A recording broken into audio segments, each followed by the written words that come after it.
Hi, Karen Curry Parker here with your weekly Human Design Evolution Report. We have new moon energy today on Monday, with the new moon being Gemini in the gate 35. The sun is also in the gate 35, the earth in the gate 5, setting the stage for us to explore the theme of karma. In traditional human design, the gate 35 is a gate of experience. It causes us to, when the timing is right, share our wisdom based on our experience. It is fed by the energy of the gate 36, which is an emotional energy, and that gate 36 energy is sometimes chaotic and associated with chaos. If you jump into something and you haven't created it deliberately, you're not emotionally aligned with it, then there is a tendency sometimes for us to leap into chaos. And that chaos, that lack of deliberate action, creates a story. It creates an experience. And we tend to craft a story about that experience that we mistakenly assume is an aspect of our identity. So if, let's say in the past, you made an impulsive investment decision and it didn't pan out well, you might craft a story about, oh, I'm not very good at investing, or I'm not very good at making money. When we look at the neuroscience and the quantum physics behind how we create, what we know about our minds, our emotions, and our hearts is that the electromagnetic resonance field of the heart and the perspective of the mind tend to limit what we're willing to allow ourselves to experience in our lives. So if you are holding a story, and this is why stories are so important, because the stories that you tell actually trigger neurotransmitter production in your brain. That neurotransmitter production in turn stimulates an emotional energy. That emotional energy in turn calibrates the electromagnetic frequency of your heart and programs you to only see or experience opportunities, events, etc., that match the stories that you hold. If you have allowed your past experience to craft stories that are limiting and don't serve your highest potential, then that's what you're going to create. And that ultimately becomes the karmic wheel you get stuck on. In other words, the stories you tell about what's possible set the tone for the karma you live out in your life. If you want to get off that karmic wheel, if you want to change the nature of what you create, you have to change the stories you tell about what's possible.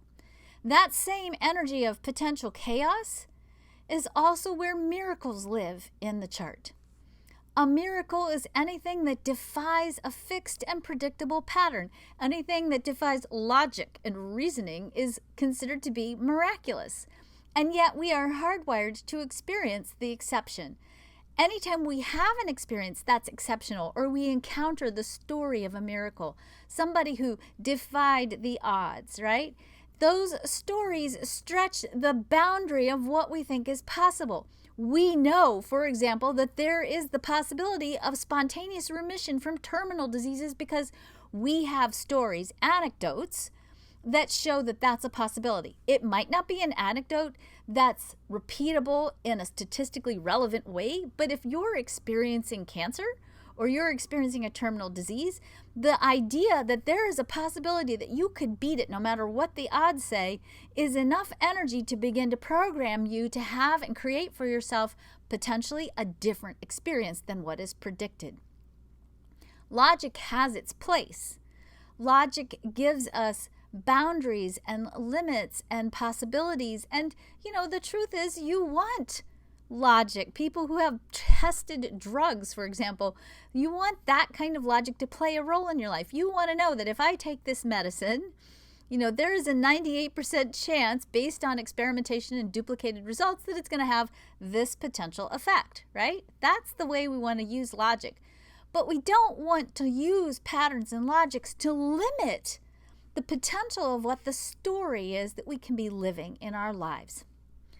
We are in a place on this planet right now where we have the potential to, based on what we're being told by science, to follow patterns that ultimately are kind of doom-based, right? We've got some doom-based patterns happening in the news.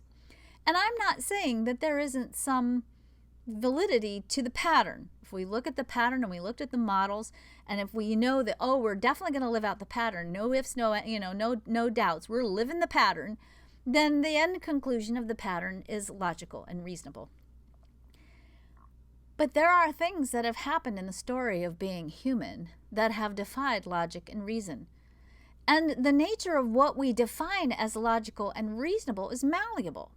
In the 1900s, it wasn't reasonable to think that we could build rockets and go to the moon. Yet in the 1960s, we did. Okay? What we think is reasonable and feasible now might change.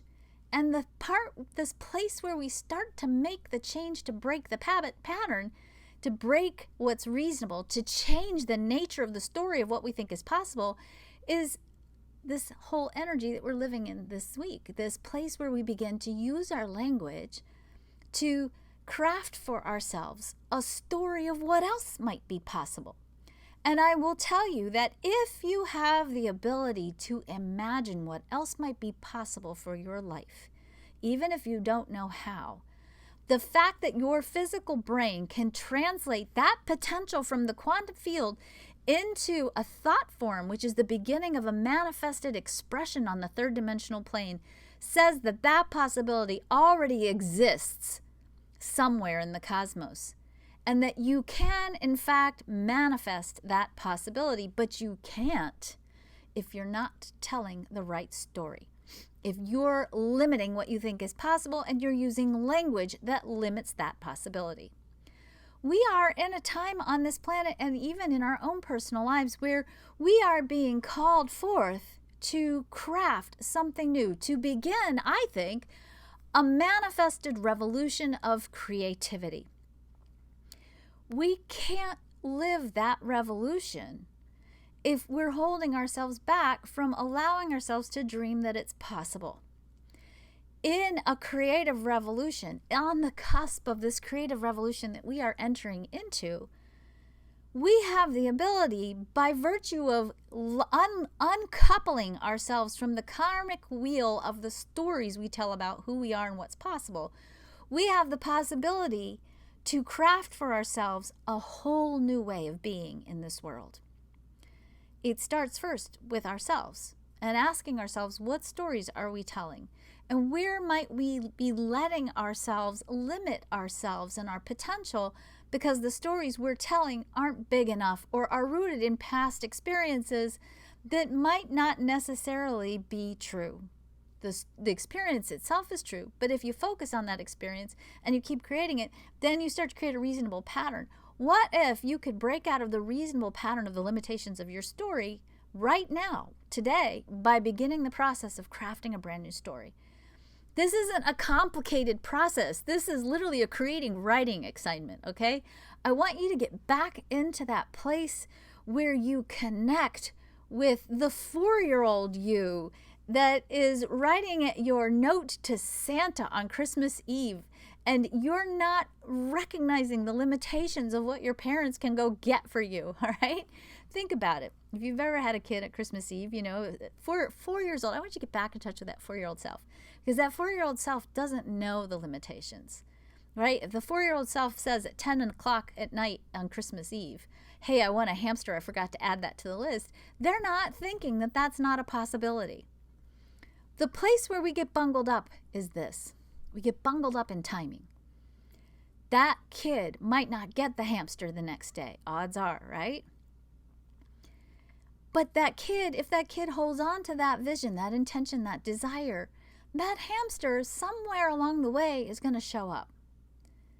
It's the timing piece that oftentimes causes us to disconnect from the story of what we think is possible. When we are not working with right timing, and remember, if you're going to create a hamster, that's a tangled hierarchy. That means your parents have to be creating it, you have to be creating it, all the people that have the pet stores have to be creating it, the hamsters have to be creating it, right? There's a lot of factors that go into creating a hamster. The timing is what allows all those pieces to click into place. And when we're pushing against right timing and giving up our story, our intention, our dream, because all of a sudden the timing's not matching our own timing, then we lose hope, we lose a vision of what's possible, and we literally deplete ourselves. That energy for timing is regulated by the adrenal glands. We burn ourselves out. Think about how patient you would be if you disconnected yourself from timing, right? I think about myself. I'm married to an amazing man who I love with all my heart.